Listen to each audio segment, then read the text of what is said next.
E se eu te contar que você não consegue ser produtiva porque dorme mal? E não tem foco porque vive sobrecarregando o seu cérebro com estímulos? Vive ansiosa porque tá sempre respirando como se estivesse em perigo? Repete os mesmos erros porque o seu cérebro tá viciado nos mesmos caminhos neurais. Nada disso é falta de força de vontade. É neurociência. O cérebro está apenas reagindo ao que você ensina a ele todos os dias. A boa notícia é que ele também pode aprender o contrário. Pode aprender a descansar, a se concentrar melhor, a lidar melhor com o estresse e até mudar padrões de comportamento que pareciam impossíveis de serem transformados. Esses 9 conceitos da neurociência mudaram completamente a forma como eu me relaciono com a minha mente, com a minha rotina e com as minhas relações. E se você entender como o seu cérebro realmente funciona, eles podem mudar a sua vida também. Por isso, no vídeo de hoje, eu vou te contar 9 conceitos da neurociência que transformaram completamente a minha vida. Não se trata de um manual de desempenho, mas de um lembrete. Que cuidar do cérebro é cuidar de tudo que você sente, pensa e se torna. E é claro que não tem como começar a falar desses 9 conceitos sem começar a falar de sono. O sono, ele é simplesmente o botão de reset do nosso cérebro. É durante o sono que o nosso cérebro tá ali realizando uma série de funções super importantes pra gente, que vão desde reparo celular, limpeza metabólica, ele tá ali eliminando substâncias tóxicas que a gente foi acumulando ao longo do dia. Olha só, eu vou tentar te explicar de uma forma bem simples, tá? Quando a gente está acordado, ali, né, os nossos neurônios, eles estão em constante atividade elétrica e química. Essa atividade consome o que a gente chama de ATP, que é a principal molécula de energia do nosso corpo. Cada vez que um neurônio nosso dispara, ele quebra moléculas de ATP para produzir energia, liberando o que é como se fosse um subproduto desse ATP, né, que é a adenosina. Essa adenosina, ela vai se acumulando no nosso corpo ao longo do dia e é ela que produz aquela sensação de cansaço e fadiga quando o final do dia vai chegando, sabe? Ela que vai sinalizando para o nosso corpo que tá na hora de descansar. E aí o que acontece, né? Quando a gente deita para descansar, quando a gente tem ali o nosso sono profundo, o corpo ele reconstrói essas moléculas de ATP, né? Restituindo a nossa energia. É como se cada célula recarregasse a bateria. O que acontece é que sem esse ciclo de quebra, de reconstrução, o cérebro não funciona direito. É por isso que a privação de sono, quando a gente dorme mal, por exemplo, pessoas que dormem mal, né, cronicamente, assim, elas costumam ter uma redução na produção dos neurotransmissores, né? Isso acaba reduzindo a clareza mental, prejudica a memória, prejudica o nosso controle emocional, controle inibitório. Por isso, antes de buscar produtividade, na verdade o que a gente precisa buscar é ter um sono de qualidade. É por isso que é tão importante respeitar o nosso ciclo circadiano. Eu já falei mais sobre higiene do sono em um outro vídeo aqui do canal que eu vou deixar linkado para vocês aqui no card para vocês assistirem depois, tá? Lá eu falo bastante sobre ciclo circadiano, sobre higiene do sono. E uma coisa importante da gente saber é que a maioria das pessoas que dormem mal, elas não dormem mal por um distúrbio do sono, né? O que existe também, né? Você pode sim ter um distúrbio do sono e aí precisa procurar um profissional para cuidar disso, mas a maioria das pessoas dorme mal porque não tem bons hábitos de sono, né? Não faz aquela higiene do sono, às vezes fica ali na frente do celular, rolando Reels, rolando TikTok até altas horas da noite, e aí quando vai dormir o cérebro não desliga, porque você não deu a oportunidade dele fazer isso com bons hábitos ali, né? Antes da hora de dormir. Por isso que a gente fala tanto sobre 1 hora antes de dormir, não usar o celular, não olhar a tela, sabe? Às vezes pegar um livro livro para ler ou fazer uma meditação, enfim, mas ir desacelerando a mente, trabalhar essa desaceleração para quando você deitar para dormir, você realmente conseguir descansar. Então, esses hábitos, eles fazem toda a diferença. Se você quer aprender a dormir melhor, assiste o vídeo que eu falei sobre ciclo circadiano e higiene do sono, tá? Vou deixar linkado nos cards aí em cima para vocês e aqui na descrição do vídeo também. E agora que a gente já falou sobre sono, vamos falar de exercício físico, né? Eu sempre falo desses pilares, né, para nossa saúde. E uma das coisas que eu mais escuto é: Inara, não gosto de fazer atividade física, Inara, não consigo ter constância na academia. Mas e se eu te contar que fazer exercício físico vai muito além de cuidar da sua saúde física? É cuidar do seu cérebro também. Do ponto de vista neurocientífico, a atividade física, principalmente aeróbica, tá? Ela é essencial pro fluxo sanguíneo do nosso cérebro, liberando ali oxigênio e glicose, que são os combustíveis principais das nossas células nervosas. A gente precisa disso para duas funções essenciais do nosso cérebro, a neurogênese e a sinaptogênese. A primeira é a criação de novos neurônios e a segunda é a criação da conexão entre esses neurônios. Durante a atividade física, quando a gente está praticando atividade física, né, o nosso corpo ele libera BDNF, que é uma proteína fundamental para nossa saúde cerebral.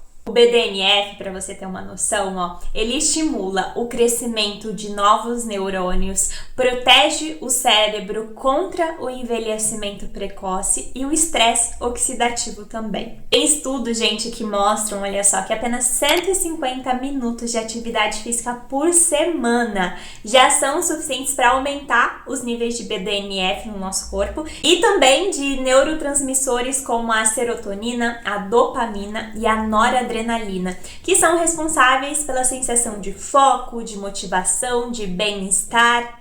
Além disso, o exercício físico também reduz os níveis de cortisol, que é o nosso hormônio do estresse, e melhora também a plasticidade neural, ou seja, a capacidade que o nosso cérebro tem de aprender coisas novas. Mover o corpo, portanto, não é só sobre ter um corpo bonito, não, viu? É sobre ter um cérebro saudável também. Exercitar-se é investir em foco, em memória, em clareza mental, em equilíbrio emocional também. Olha, essa é legal. A pessoa com quem você se casa influencia mais a sua longevidade do que a sua genética. Parece uma frase poética, né? Mas é uma constatação científica. Tem um estudo de 2018 que foi publicado na revista Genetics, que eles apontam, né, eles fizeram um estudo que aponta que o estilo de vida do seu parceiro tem um impacto mais direto na sua saúde, longevidade e comportamento do que a herança genética isolada. Isso acontece porque o cérebro ele é moldado, é literalmente moldado pelo ambiente social onde a gente vive. A convivência prolongada nela cria uma espécie de sintonia neural. Então, a gente se alinha de fato com os hábitos, os padrões de pensamento e comportamento da pessoa com a qual a gente convive. Olha só, estudos com casais mostram, por exemplo, que eles passam a ter níveis semelhantes de pressão arterial, sono e até expressão genética relacionada ao estresse, que é o resultado dessa convivência diária e da regulação emocional compartilhada. Quando duas pessoas vivem juntas, olha só, as suas rotinas bioquímicas começam a conversar. Então, o jeito de comer, de dormir, de lidar com o estresse, de trabalhar, de relaxar, cria, né, esse reforço mútuo. E isso tudo pra gente chegar a uma conclusão que eu acho que já deve estar óbvia para você, que conviver de maneira prolongada com alguém que tem é mais emocionalmente estável, tem bons hábitos de sono, de alimentação, de rotina de exercício físico, que tem visão de futuro, não apenas melhora a sua vida, pode literalmente prolongar ela. E você, por acaso, já ouviu falar que o nosso cérebro é plástico? O nosso cérebro, ele tá literalmente se transformando a todo momento em resposta a novos estímulos, a novas experiências, a novos comportamentos. Esse processo chamado neuroplasticidade é a base do aprendizado, da memória, da mudança de hábitos. A neuroplasticidade, ela acontece por meio de 3 mecanismos principais, tá? O fortalecimento de conexões existentes, o enfraquecimento de conexões pouco usadas e a criação de novas conexões e neurônios. Então, olha só, quando a gente repete um comportamento ou aprende uma coisa nova, os neurônios disparam juntos, liberando neurotransmissores como o glutamato, tá? Fortalecendo a sinapse.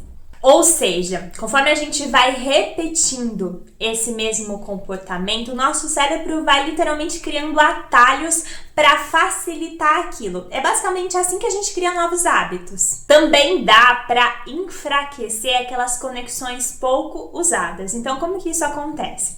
Essas sinapses que não são ativadas, então aqueles comportamentos que às vezes você tomou a decisão de não continuar repetindo. Essas sinapses que elas não são usadas com frequência, elas se tornam menos eficientes, então há menos receptores e a comunicação entre esses neurônios diminui, tá? Esse é um mecanismo que permite, como eu falei, que a gente reveja, né, esses hábitos antigos e prejudiciais e faça com que eles percam a força pra gente. É claro que, além de modificar conexões que já existem, né, nosso cérebro consegue criar novas conexões, né? Então ele pode assim criar novos neurônios e novas sinapses em resposta àquilo que a gente tá aprendendo, as coisas novas que a gente tá aprendendo, né? Você aprende, sei lá, a tocar um instrumento musical.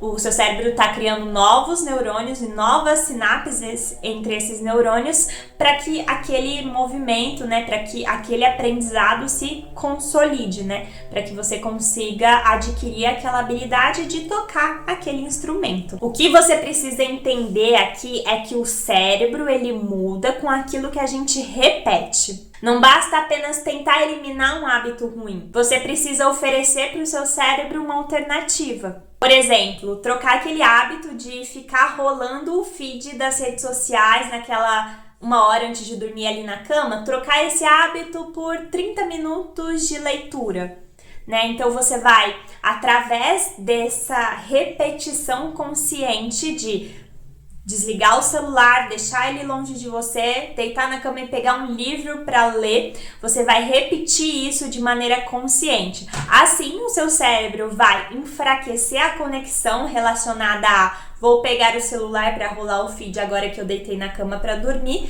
para começar a fortalecer a conexão neural relacionada a agora é momento de abrir o livro e ler por 30 minutos antes de cair no sono. Então, assim você começa a substituir esses hábitos ruins por hábitos que vão ser mais benéficos para você. Essa repetição consciente do hábito, ela começa a reorganizar o seu cérebro, fortalecendo essas conexões que promovem foco, disciplina, bem-estar, e enfraquecendo aquelas conexões que sustentam os padrões negativos que você não quer mais na sua vida. E olha, se você quer se aprofundar nessa mudança de hábitos, né, eu vou indicar 2 livros aqui para você, 2 conteúdos que eu acho que vão ser cruciais para você nesse processo, tá? O primeiro é o livro Hábitos Atômicos. Com certeza, pelo menos para mim, foi um dos melhores livros que eu li sobre mudança de hábitos. Eu vou deixar o link dele aqui na descrição para vocês. E vou deixar também o link do meu e-book, né? Que é o Como Parar de Procrastinar, Tirar Suas Metas do Papel e Transformar a Sua Vida. Ele já é um e-book mais prático, de organização mesmo, para você tirar suas ideias aqui da cabeça, tirar suas ideias do papel e começar a colocar em prática na sua vida, tá? Eu tenho certeza que você vai amar também. Lá tem várias ferramentas que eu uso para desenhar projetos, para tirar as coisas do papel, para fazer as coisas acontecerem na minha vida, para deixar de ser uma sonhadora e me transformar transformar, né, em uma mulher capaz de realizar todas as minhas metas. Então, eu acho que você vai gostar bastante, tá bom? Eu vou deixar o link aqui na descrição e no primeiro comentário fixado pra você. E a gente pode partir pro quinto conceito, né, de neurociência que mudou a minha vida, que é a questão da respiração. Você sabia que a respiração é o controle remoto do nosso sistema nervoso? Respirar não é apenas um reflexo automático, tá, do nosso corpo. É uma ferramenta poderosa para regular o nosso corpo e a nossa mente. E ó, eu vou te explicar um pouquinho aqui de neurociência para você conseguir entender como a respiração pode ser usada de maneira prática aí na sua vida, tá? Você precisa entender que o nosso sistema nervoso autônomo, ele possui dois braços principais, que é o sistema parasimpático e o sistema simpático. O nosso sistema parasimpático, ó, ele é ativado por respirações lentas e profundas, então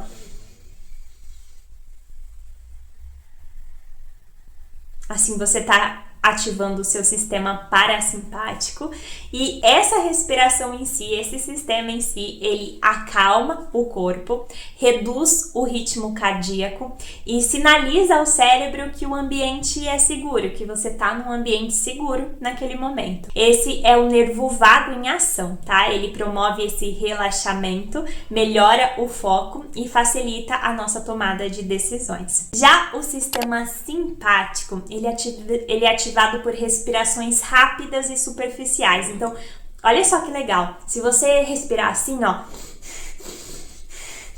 você pode literalmente simular crise de ansiedade, porque você vai ativar o seu sistema simpático, ou seja, você vai aumentar a frequência cardíaca, vai elevar o cortisol e vai ativar o estado de alerta do corpo, né? É o mesmo mecanismo que entra em ação em situações reais de perigo. Então, assim, se você conseguir parar ao longo do seu dia e avaliar como está a sua respiração naquele momento, você vai perceber muitas vezes que aquela ansiedade que você está sentindo é reflexo da sua respiração. A gente não percebe, a gente não tem consciência da maneira como a gente está respirando, a gente só respira, né? E aí, às vezes, você tá ali cheia de coisas para fazer, tá vivendo o seu dia e tá respirando desse jeito. Curto, rápido, superficial e tá, assim, a mil, né? O seu corpo tá a mil ali e você tá quase entrando em colapso, né?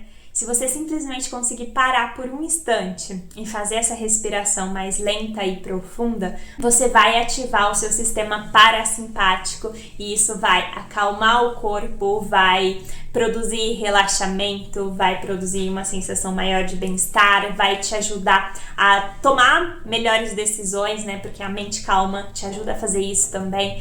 Então, isso é muito legal, gente. Esse é um conhecimento sensacional, sabe? De ter, principalmente para pessoas ansiosas. Então, olha só, em termos práticos aqui pra gente resumir e ficar bem claro, ó. Respiração lenta, sistema parasimpático. Cérebro e corpo calmos, com foco e clareza. Respiração acelerada, sistema simpático. Alerta máximo, sensação de ansiedade ou pânico, mente reativa.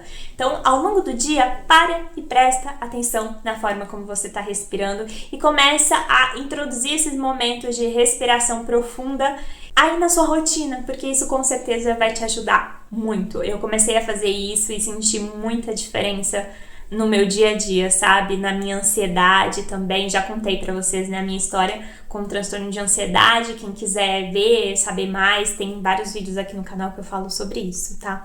Mas essas técnicas de respiração, isso explica, né, por que essas técnicas de respiração, elas são tão poderosas pra ansiedade, pra meditação e pro foco, tá? Quando você tenta controlar a sua respiração, você tá literalmente controlando e ativando esses sistemas neurais que ditam a forma como você sente e reage. E agora, vamos falar sobre o quanto o que você consome é literalmente o que você se torna.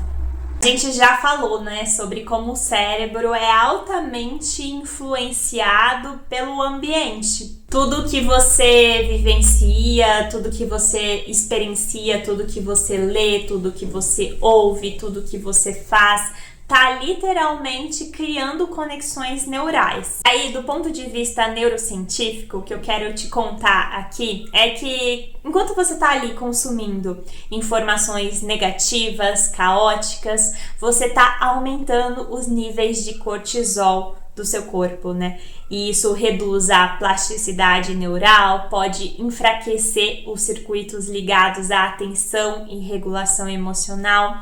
Ao mesmo tempo, quando você tá dando para o seu cérebro estímulos positivos ou desafiadores de forma controlada, você tá estimulando a BDNF, né? Que é aquela proteína que ajuda ali com a neuroplasticidade, fortalecendo as sinapses, melhorando o foco, memória, resiliência emocional também. E é isso que eu queria trazer aqui, sabe? O quanto a gente precisa, principalmente nos dias de hoje, né? Prestar muita atenção naquilo que a gente está consumindo. Nas redes sociais, por exemplo. O hábito de ficar rolando o feed ali no Instagram, no TikTok, por exemplo, é um hábito que, na verdade, está prejudicando o seu foco, a sua atenção. A gente já falou sobre isso em outro vídeo aqui do canal.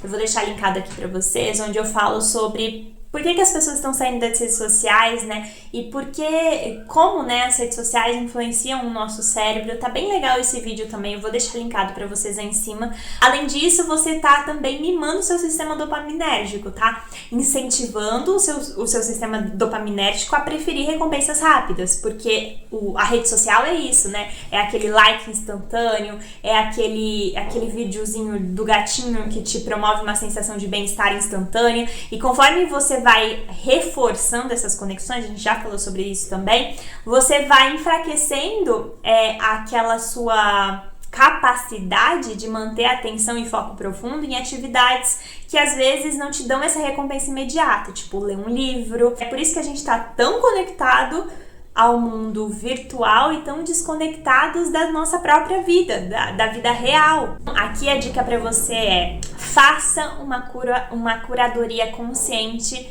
do que entra na sua mente, dos conteúdos que você consome. Prefira informações que te desafiem, eduquem ou inspirem, em vez de estimular apenas reações automáticas. E lembra, cada escolha de conteúdo molda literalmente a arquitetura do seu cérebro. E nos meus estudos, gente, de neurociência, eu vi muito sobre estresse também, né? E vocês sabiam que o estresse crônico, ele muda a estrutura do cérebro? Quando o corpo ele tá sob estresse constante, os níveis de cortisol no nosso corpo aumentam, afetando algumas áreas cruciais do nosso cérebro. Eu até anotei aqui para compartilhar com vocês. O hipocampo, que é o responsável ali por memória e aprendizado, pode reduzir seu volume sob estresse crônico. O nosso córtex pré-frontal, que eu já falei para vocês, né, que é aquela área que regula atenção, tomada de decisão, controle emocional, ele fica menos eficiente, e a amígdala, área ligada à percepção de ameaça, ela tende a se tornar mais reativa, tornando respostas emocionais mais intensas e automáticas. E aqui é importante diferenciar o estresse agudo e o estresse crônico, tá? O estresse agudo é aquela resposta temporária e automática a situações pontuais, tá? Desafios e situações pontuais. Ela é temporária, ativa ali o corpo, né? E o nosso mecanismo de atenção por um tempo, mas depois passa. Já o estresse crônico é essa ativação contínua do nosso sistema de defesa e de estresse, tá? Isso sobrecarrega o cérebro e prejudica a memória, o foco, a regulação emocional. Então, aqui eu até separei algumas dicas para compartilhar com você também, principalmente você que sente esse estresse constante, né? É claro que às vezes já chegou num ponto que você precisa de ajuda profissional, né, para lidar com isso, mas tem algumas coisinhas que a gente pode fazer no nosso dia a dia também que ajudam, né, com relação à manutenção desse estresse, para não deixar esse estresse do dia a dia, que é ativado em situações pontuais, acabar se tornando um estresse crônico, né? Que é fazer pausas regulares, né? ter um sono de qualidade, praticar atividade física, tudo isso ajuda muito, tá? A alimentação ajuda muito também. E também aquelas práticas de atenção plena, isso também ajuda você fazer algumas pausas durante o seu dia, sabe? Pra respirar, fazer aquela respiração que ativa o sistema parasimpático que a gente conversou. Isso também ajuda bastante a reduzir esses níveis de cortisol e proteger o seu cérebro. O estresse, gente, ele é parte do nosso dia a dia, inclusive ele é importante em algumas situações. É importante que ele seja ativado em algumas situações, mas não o tempo todo, né? Isso com o tempo acaba se tornando uma doença. Então é importante que a gente esteja atento àquilo que produz esses níveis altos de estresse e consiga encontrar alternativas que funcionem pra gente para manejar bem esse estresse, tá? Então respiração, movimento, descanso é super importante também. Isso tudo tem efeito cumulativo no nosso corpo que vai reparando, fortalecendo as conexões neurais, né? Que acabam às vezes sendo prejudicadas pelo estresse crônico, né? E aqui no 8º conceito, né, eu trouxe pra gente aquele conceito do nosso sistema dopaminérgico, né, de como a gente tá mimando o nosso sistema dopaminérgico. Eu já falei mais sobre esse assunto naquele vídeo sobre as redes sociais, eu vou deixar linkado pra vocês assistirem depois, aqui eu vou passar bem rapidamente. Mas o que você precisa entender é que todos os estímulos rápidos e todas as recompensas rápidas que você escolhe automaticamente reproduzir no seu dia a dia estão influenciando o seu sistema dopaminérgico, estão influenciando não só a sua atenção, o seu foco, mas até o seu mecanismo de controle, sabe? De apreciar recompensas mais lentas, de praticar atividades que vão levar mais tempo para serem recompensadoras, mas são extremamente importantes. É o que a gente está falando de, às vezes, preferir abrir as redes sociais do que ler um livro, né? Ler um livro dá mais trabalho, mas é infinitamente mais recompensador, tanto para o seu cérebro, quanto para a sua qualidade de vida, quanto até na questão de aprender alguma habilidade nova que você pode implementar na sua rotina, na sua vida. Então a gente precisa aprender a parar de mimar o nosso sistema dopaminérgico. Prática, isso significa treinar a paciência para criar novos circuitos neurais que valorizem o processo e não só o resultado final, não só a recompensa imediata. Incluir atividades como leitura, prática de novas habilidades, às vezes aprender algo novo, né? Exercícios de atenção para fortalecer, né, esses caminhos neurais de autocontrole, de tolerância à frustração também e reduzir essa exposição constante que a gente tem hoje em dia às redes sociais, notificações, estímulos instantâneos, porque isso também vai ajudar a restaurar a capacidade da gente de esperar e apreciar resultados que às vezes demoram mais. Mas é aquilo que eu falei naquele vídeo e eu acho que é muito verdade, né? Tudo que realmente vale a pena na vida nunca acontece do dia pra noite. Então a gente precisa assim treinar o nosso cérebro para apreciar essas coisas, porque senão a gente vai ver a vida passar, a gente vai ver o tempo passar e não vai ter produzido nada de valor, porque a gente estava o tempo todo distraído, né? E por último, aqui eu trouxe o 9º conceito, aprender algo novo, porque é isso que mantém o cérebro jovem. Nosso cérebro não para de se adaptar ao longo da vida. Quando você aprende uma habilidade nova, seja um novo idioma, às vezes tocar um instrumento, você ativa novos circuitos neurais, estimula a neurogênese, que a gente já falou antes também. E entendendo tudo isso, a dica prática aqui para você é que nunca é tarde demais para aprender algo novo. Cada aprendizado cria novas conexões no seu cérebro que você não tinha antes. Atividades que também desafiam a mente, elas melhoram a atenção, o foco, a nossa capacidade de resolução de problemas diante da vida, em outras áreas da vida. Em resumo, aprender não é só sobre adquirir novos conhecimentos. É sobre manter o cérebro ativo, construir conexões que vão te ajudar a tomar decisões melhores no seu dia a dia. Tudo isso é extremamente importante também. E é por isso que hoje em dia eu encaro a aprendizagem, o conhecimento, conhecimento, a leitura como fundamentais na minha vida. Esse foi um hábito que eu inseri na minha rotina e com certeza me ajudaram demais no meu processo de crescimento pessoal. Eu já falei isso outras vezes aqui no canal para vocês, inclusive tem um vídeo aqui no canal que eu falo sobre os meus hábitos, né, os principais hábitos que eu tento manter na minha vida. Eu vou deixar linkado nos cards para vocês assistirem também. Me conta aqui embaixo qual dos conceitos foi mais marcante para você, qual conhecimento você ainda não tinha. Eu vou amar saber, tá bom? Vou deixar aqui do ladinho esse outro vídeo do canal que eu acho que você pode gostar de assistir também. Super beijo e até o próximo vídeo!